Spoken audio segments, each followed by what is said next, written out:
KESIJ Naniel of Ephraim The Void.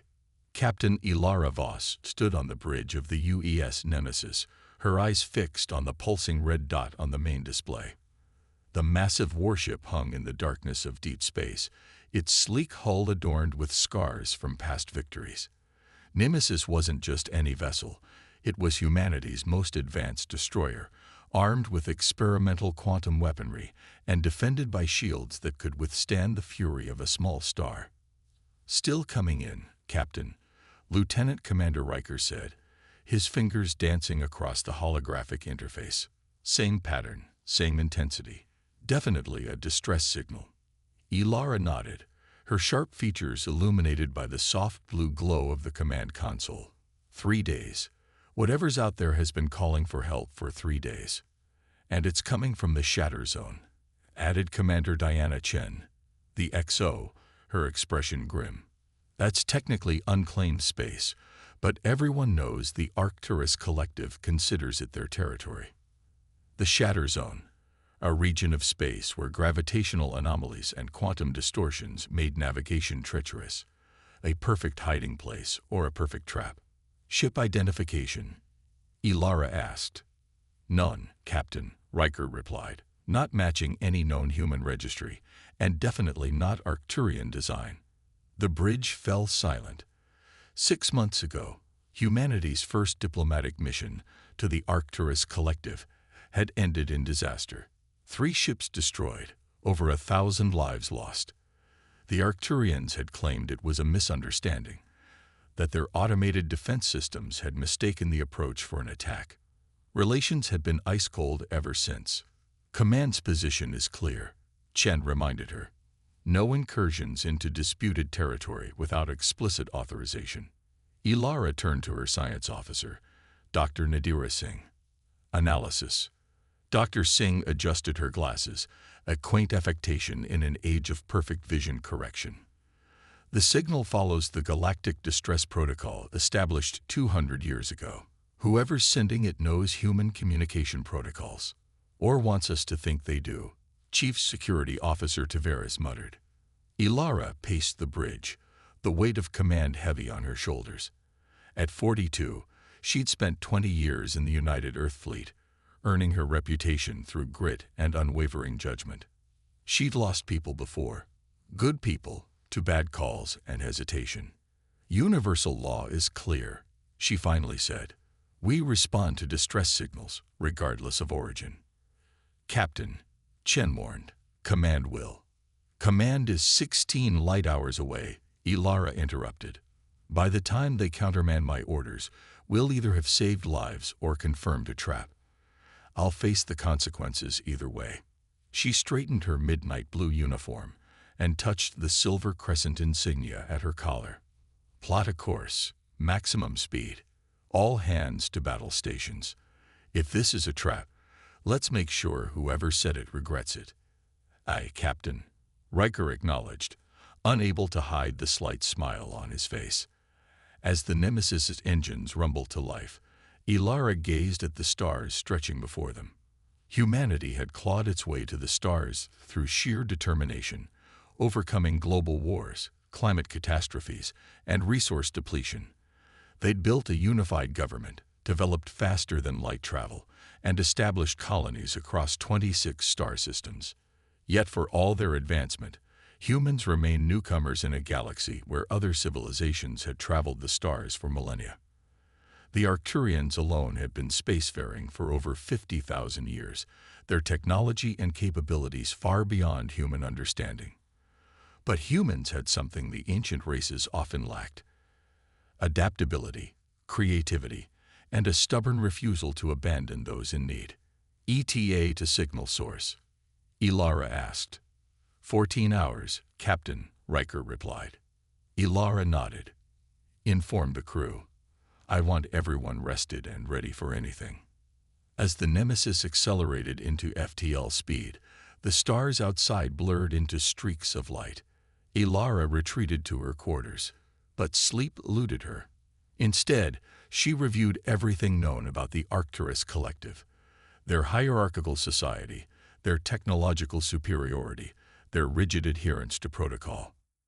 Just after the 10th hour of their journey, Dr. Singh requested an urgent meeting. "I've been analyzing the distress signal," she said, projecting a complex waveform above Ilara's desk. "There's something embedded in the carrier wave, a data packet hidden under layers of encryption." "You cracked it," Singh nodded, her dark eyes gleaming with excitement. "It's a warning, Captain. And it's not from the Arcturians." The projection changed to show a grainy image of a massive ship under attack. The vessel was unlike anything Ilara had ever seen, organic-looking, with flowing lines and structures that seemed to pulse with inner light. Around it, smaller, angular ships fired precision weapons at specific points on the larger vessel's hull. "That's not Arcturian design," Ilara said, leaning forward. "Neither the large ship nor the attackers." "No," Singh agreed. "And look at this." She enhanced one section of the image. There, barely visible amid the chaos, was a small emblem on one of the attacking ships, a spiral pattern with 3 sharp lines cutting through it. "I cross-referenced with our xenobiological database," Singh explained. "This symbol belongs to the Morsith." Ilara felt her blood run cold. The Morsith were known only through whispered warnings from other species. They operated from the shadows, manipulating other civilizations into conflicts that weakened both sides, then swooping in to claim the spoils. "So the distress call is real," Ilara murmured. "Yes, but I don't think it was sent by whoever owns that ship," Singh replied. "I think the Morsith are using it to lure us, and possibly the Arcturians, into conflict." Ilara immediately called an emergency briefing with her senior officers, sharing Dr. Singh's discovery. "It's a setup," Tavares concluded. "The Morsith want us to rescue whoever's on that ship, triggering an incident with the Arcturians. Or they want the Arcturians to find us there and assume we disabled the alien vessel," Chen added. Ilara studied the image again. "Whoever these beings are, they're under attack and need help. That hasn't changed." "Captain," Riker interjected, "incoming transmission from command. Admiral Zhao is demanding we abort the mission immediately." Ilara straightened her shoulders. "Patch him through to my ready room.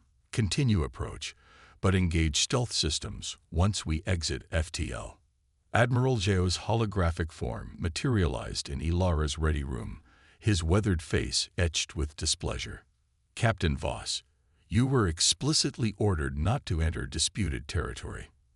"With respect, Admiral, we're responding to a distress signal as required by galactic law," Ilara replied calmly. "And we've discovered evidence that the Morsith are involved." Zhao's expression shifted from anger to concern. "The Morsith? Are you certain?" Ilara transmitted Singh's findings. "They're trying to instigate conflict between humans and Arcturians." The Admiral was silent for a long moment. "This complicates matters. The diplomatic corps has been working to repair relations with the collective. If the Morsith are actively trying to sabotage that process, we need to respond to the distress call." "Admiral," Ilara pressed, "but we'll approach with extreme caution." Zhao sighed heavily. "I'm authorizing you to continue your mission, Captain, but under no circumstances are you to engage Arcturian forces if they appear. Diplomatic resolution only." "Understood, Admiral." 3 hours later, the Nemesis dropped out of FTL at the edge of the signal's origin system, immediately engaging its stealth systems. The ship's sensors reached out, scanning the area. "Contact," Riker announced. "Large vessel, heavily damaged, matching the one from the embedded data. No signs of the attacking ships." "Life signs?" Ilara asked. "Difficult to tell through the interference, but yes. Multiple signatures, but they're fading." "What about Arcturian vessels?" "Nothing on long-range sensors," Riker reported. "But there's a lot of debris and radiation. Could be masking approaches." Ilara made her decision. "Take us in 1/4 speed. Maintain stealth. I want a full tactical analysis of that ship before we make contact." As the Nemesis glided closer, the damaged vessel came into view on the main screen. It was enormous, at least 3 times the size of their destroyer, and unlike anything in human records. Its hull seemed to flow like liquid metal frozen in time, with intricate patterns that might have been decorative or functional. "Captain," Singh called out, her voice tight with urgency, "I'm detecting an energy surge from the alien vessel." Before anyone could react, a brilliant beam of light shot out from the damaged ship, enveloping the Nemesis in a golden glow. The bridge systems flickered momentarily. "Defensive measures," Ilara commanded. "Wait," Singh interrupted, studying her readings. "It's not a weapon. It's a scanning beam. And now, it's a transmission. They're hailing us." Ilara straightened her uniform. On screen, the view screen flickered to life, showing the interior of the alien vessel. Standing before them was a being unlike any Ilara had encountered in her years of space exploration. Tall and slender, with luminescent blue skin that seemed to pulse with each breath, it had 4 arms and a face dominated by large almond-shaped eyes that swirled with colors. "Greetings, human vessel." The alien spoke, its voice melodic yet somehow mechanical, as if being processed through a translation system. "I am First Navigator Thalen of the Luminar exploration vessel Stellaris. Your assistance is urgently required." Ilara stepped forward. "I am Captain Ilara Voss of the United Earth ship Nemesis. We received your distress call."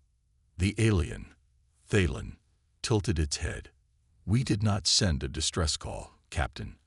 Our communications were disabled in the attack." A chill ran down Ilara's spine.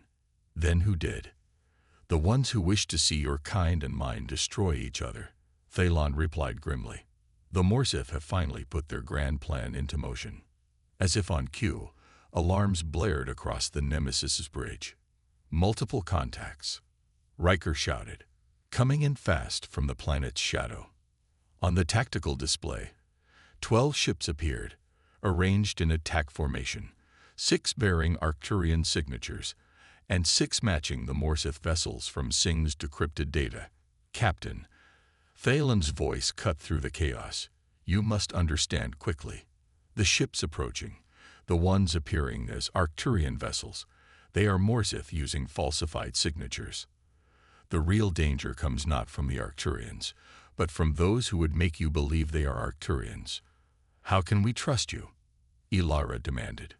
"Because in approximately 30 seconds, those ships will open fire on both our vessels," Thalen replied calmly. "And when they do, you will face a choice that will determine the fate of both our peoples." As the aliens' words hung in the air, the approaching ships launched their first salvo of weapons fire. The battle for survival and truth had begun. Alianc in de Stellaris.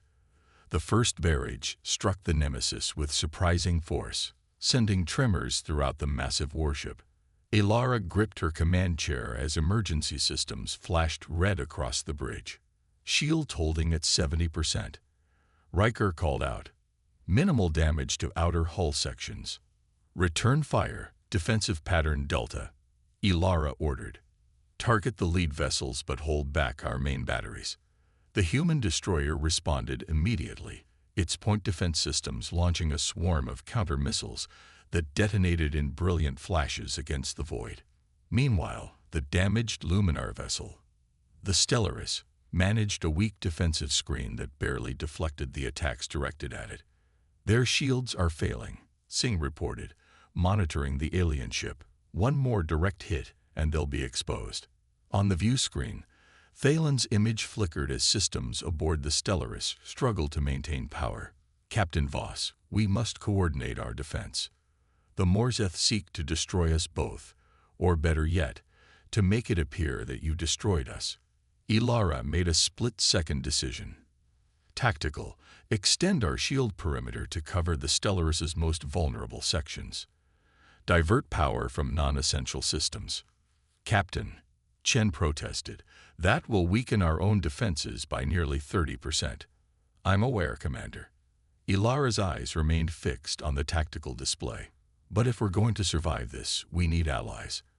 And right now, the Luminars are our only option."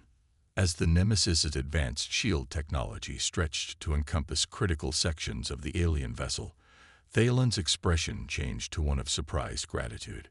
"Your technology is impressive for such a young species," the alien acknowledged. "Allow us to contribute what we can." Moments later, a surge of energy flowed from the Stellaris into the Nemesis systems, strengthening the shared shields and providing targeting data of unprecedented precision. "Their sensor technology is incredible," Singh marveled.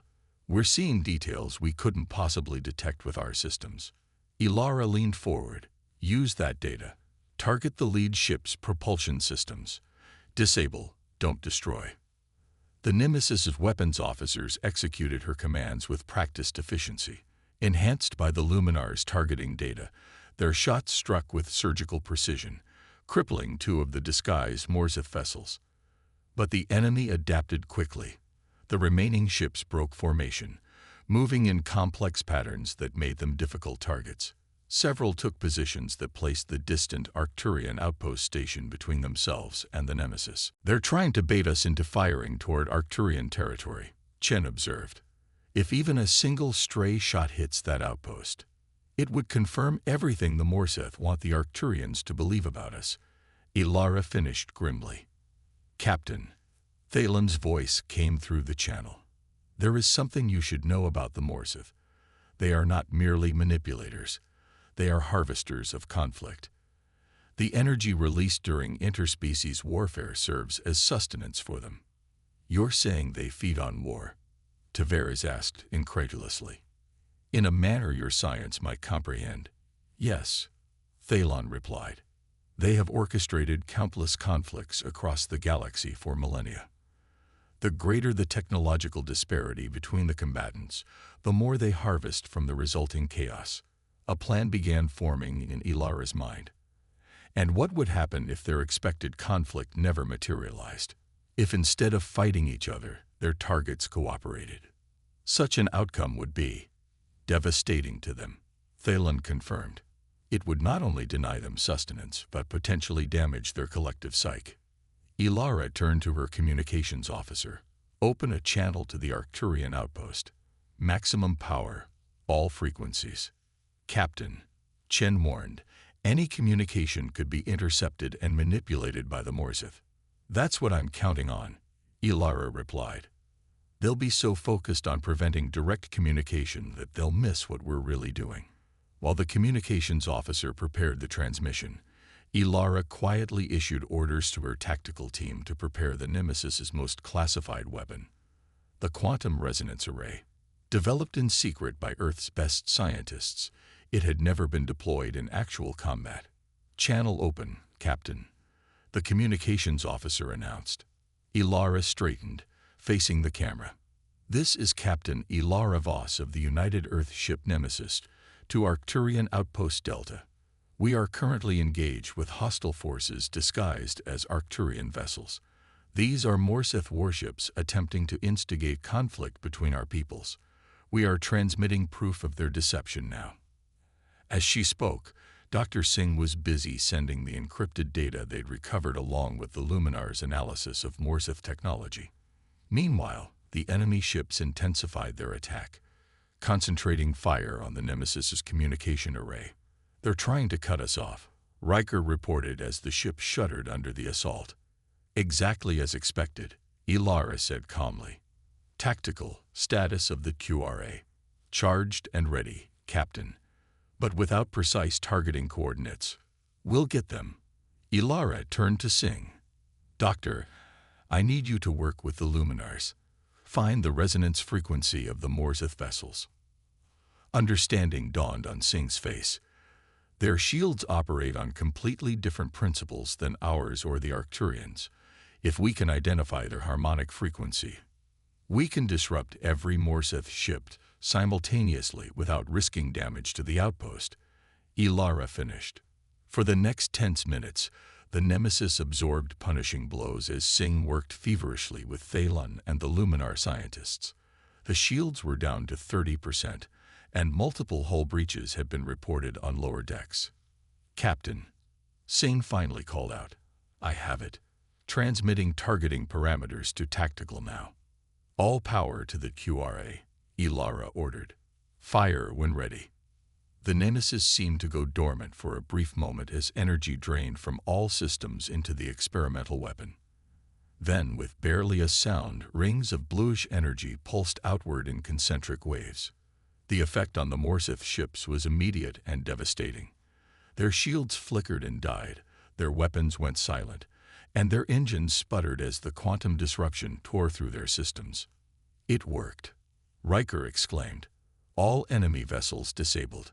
But Ilara knew it wasn't over. Open a channel to the lead Morsith ship. After a moment of static, a figure appeared on screen. Unlike the elegant Luminars, the Morsith commander was a stocky, gray-skinned being with clusters of sensory organs where eyes should be. "You have made a grave mistake," the Morsith hissed, its voice translated into a harsh approximation of human speech. "This changes nothing. The Arcturians will still believe you attacked their allies." "I don't think so," Ilara replied, allowing herself a small smile. "Because while you were busy trying to jam our communications, we weren't actually trying to call the Arcturians at all." Confusion registered on the aliens' features. "We were sensing our systems with the Luminar vessel," Ilara continued, preparing a quantum entanglement burst that has just transmitted the full truth of your deception directly to every major power in this sector, including the Arcturian High Command. It was a bluff. The technology she described was theoretical at best, but the Morsith commander's reaction told her it had hit home. "You lie," it snarled, but uncertainty had crept into its voice. "Captain," Chen interrupted urgently, 3 vessels approaching at high speed. Arcturian signatures, authentic ones this time. Ilara nodded to her XO, then turned back to the Morsith. "It seems the Arcturians would like a word with you about your impersonation of their fleet. I suggest you prepare your explanations carefully." She cut the transmission as the Arcturian vessels arrived. Sleek, crystalline ships that dwarfed even the Nemesis. Their weapons remained powered down, but their presence alone was intimidating. "They're hailing us, Captain," the communications officer reported. On screen, the image of an Arcturian official appeared, tall, with silver-white skin and eyes that reflected light like polished mirrors. "Captain Voss of Earth, I am Hierarch Venderi of the Arcturus Collective." Ilara inclined her head respectfully. "Hierarch, I appreciate your timely arrival." "We have monitored the situation," Venderi said, his tone neutral. "The Luminar vessel transmitted data confirming the Morsith deception. It seems we owe you a debt for preventing what could have been a disastrous conflict." "We were simply responding to a distress call, as any civilized species would," Ilara replied. "The Luminars are the ones who helped us understand what was truly happening." Venderi's expression softened slightly. "Perhaps we have misjudged humanity's intentions in this region of space. The incident 6 months ago, it appears the Morsith may have had a hand in that tragedy as well." "Then perhaps it's time for direct dialogue between our peoples," Ilara suggested, "without intermediaries or assumptions." "Indeed." The Arcturian nodded. "We will secure the Morsith vessels. Their interference in galactic affairs has been tolerated for too long."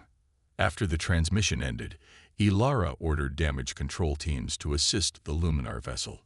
She then personally led a delegation aboard the Stellaris to meet with Thalen and the ship's command staff. The interior of the alien vessel was breathtaking. Corridors that seemed alive with bioluminescent energy, gravity that adjusted automatically to the comfort of visitors, and technology that blended seamlessly with organic components. "Your actions today have saved many lives," Thalen said as they walked together through the recovering ship.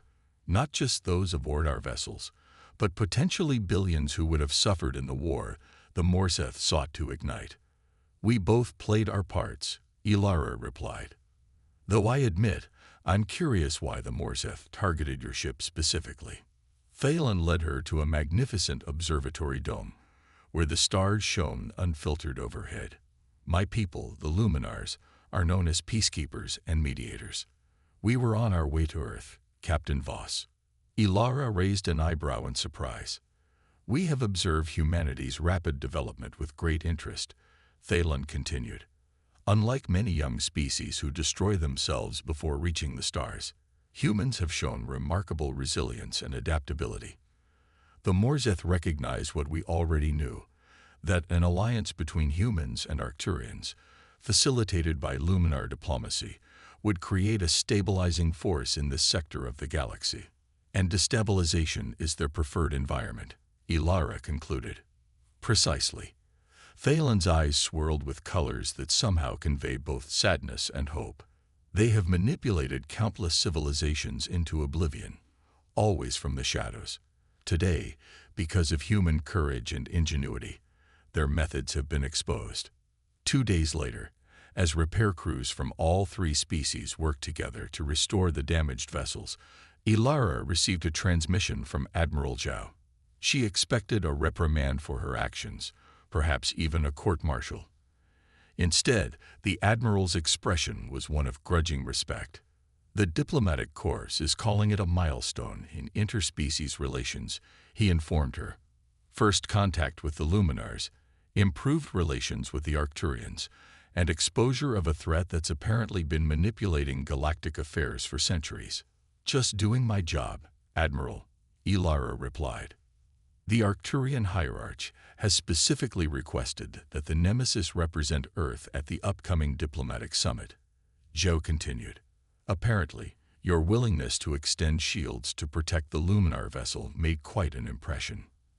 After the transmission ended, Ilara stood at the viewport in her quarters, gazing out at the stars and the ships working together in the distance. A dangerous warship had answered a distress call and found war waiting, but instead of destruction, it had forged an alliance that would reshape the future of galactic politics.